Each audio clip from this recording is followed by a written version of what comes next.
Give me something. How you feeling? I'd like to thank the Academy. Oh, yeah? Yeah, no, it feels pretty good. Feels pretty good. Had a bad turn, but, you know, it's what it is. I'll take it. I'll take it. Any shout-outs you want to make to anybody at all? I know somebody really wants a shout-out from you. Shout out to my mom. Shout out to Jessup. Jessup Started the whole thing. Shout out to Coach Tara. Tara. Shout out to Eric Kreutner. Eric Kreutner. My first ever summer league coach. He started it all for me. So, all right. I'm sure David Reeder would have something to say to you. I don't know, man. David would probably be critiquing me right now. So, all right. Good swim, man, and we'll see you in the IM, right? Oh yeah. Watch out. All right, and we have heat one of your 13-14 girls 100-yard IM in the water. That's one length each of butterfly, backstroke, breaststroke, and freestyle. In lane one, Hannah Dixon from Fort Johnson. Lane two, Lillian Crease.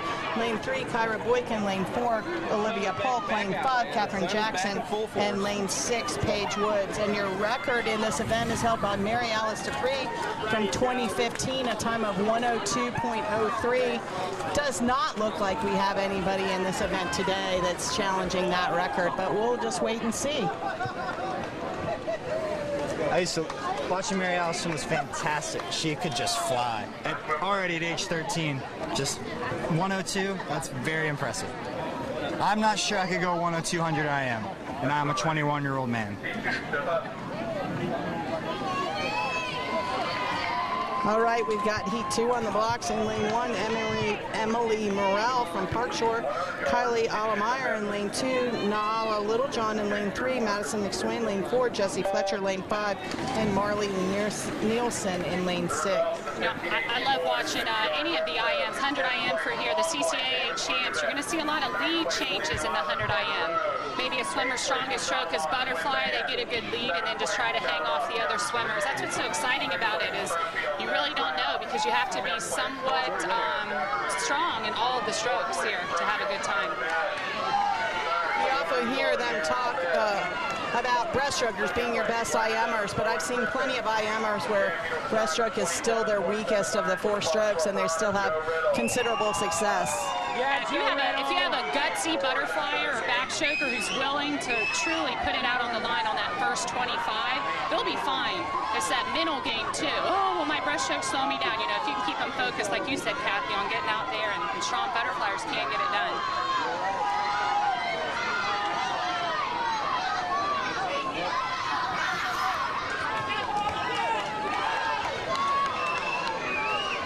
And it looks like outside smoke here in heat two. That's Emily Morrell from Park Shore taking the win in heat number two with a time of 1:15.61.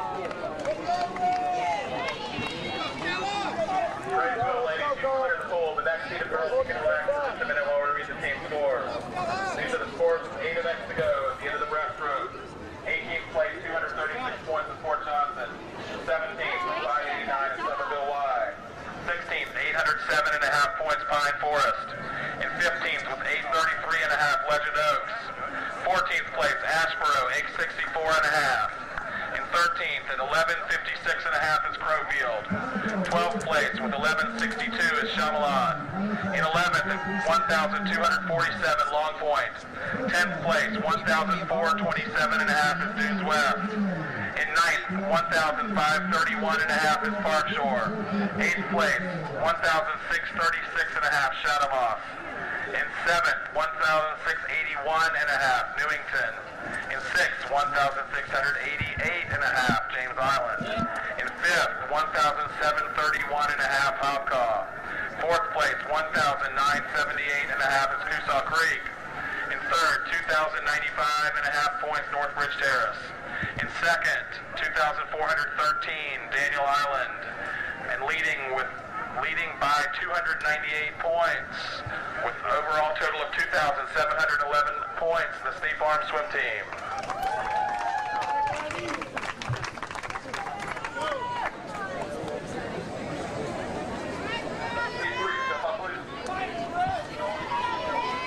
All right, we we've got heat 3 of girls, 13-14 girls, 100-yard individual medley in lane 1. We have Stella Wood in lane 2. We have Maddie Ballard, lane 3, Kaylee Pratt, lane 4, Brooke Riles, lane 5, Peyton Kelly, and in lane 6, Dupree Royal. Coach Kathy, how important do you think, I'd love to hear you talk about the importance of transition turns in the IM, fly to back, back and breast, breast to free. How important are those in the short race? I think turns get undercoached, frankly. I think they're just incredibly important. And in an IM, it's an opportunity to really pull ahead. A swimmer who executes a strong turn has a very serious advantage in the 100 IM. And that back to breast turn is pretty tricky. We're seeing some folks here try an open turn, which is where you just touch on your back and push off on your breast. And they often get caught up on that turn because of a timing issue. And sometimes we see a bucket turn. We've seen a few of those here today. I have not seen a crossover turn yet, but that's my preference for teaching. In lanes 4 and 5, lane 4 came in with the lead, did your conventional back to breast turn. Lane 5 with a pretty good bucket turn took the lead right off that turn. And she'll take the lead, it looks like, to the finish here for lane 1. That was the swimmer from Stella Northbridge Wood in lane 1 grabs the win there in the 1:11.64. Stella Wood, yeah! All right, heat 4 in lane 1, we'll have Natalie Burton. Lane 2, Emma Guerin. Lane 3, Mackenzie Fennell. Lane 4, Grace Porter. Lane 5, Catherine Beebe. And in lane 6, her sister, Julia Beebe. Can only assume they're twins. They are, in fact, twins. Swim for James Island. And that's tricky swimming as a twin. My daughters are twins. They swim all the way through college, race each other in almost every race of their career. But best friends as well, and freakishly close in their times, no matter whether they were in the same heat or not. You'll never have a better racing partner than your twin, than basically yourself. And that's Mackenzie Fennell in lane 3 from Kusal out to an early lead. I think that was a crossover turn there in lane 1. She is a strong backstroker. Breaststroke is not her favorite stroke, but she has a strong breaststroke nevertheless, and she is maintaining that lead there. Did see a crossover turn in lane 1 out of Natalie Burton. I know she swims for SCSD. I know Coach Jackie also likes to try to teach the crossover turns to her older IMers. And Mackenzie is hanging on to the lead here. It's going to take a strong freestyle finish. Let's see if she can hang on to a finish inside the flags without a breath. Fennell followed by she does. Burton. Very close there. She just barely out-touches Burton in lane 1.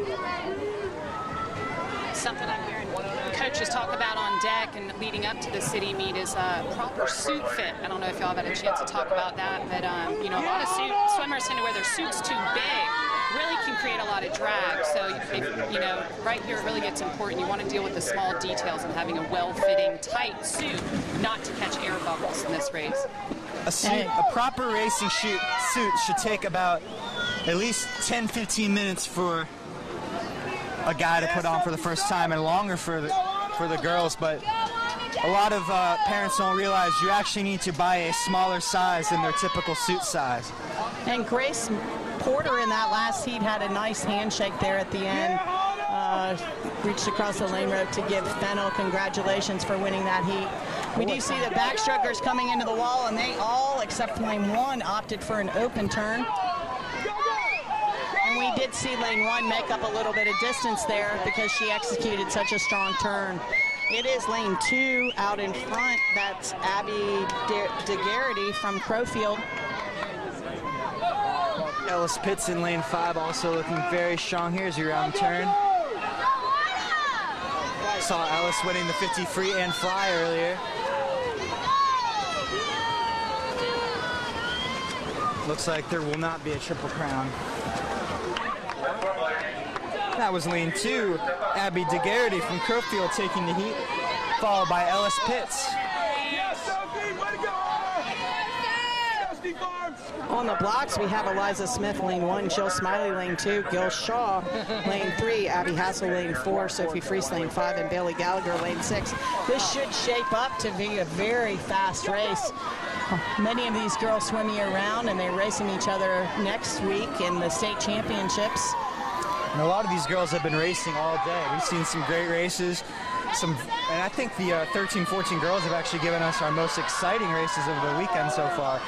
Gil Shaw, Abby Hassel, Sophie Fries, always in the Ellis Pitts, always in the mix there. Abby very is close out to there each other. in front with a beautiful backstroke leg. Out here on the outside, Eliza Smith, strong backstroke as well.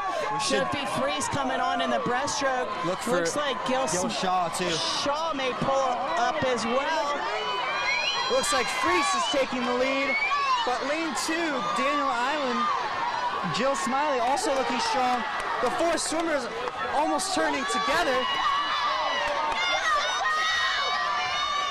Looks like it's a race between 2 and 5, Sophie Fries and Jill Smiley. It will be Sophie Fries taking her win.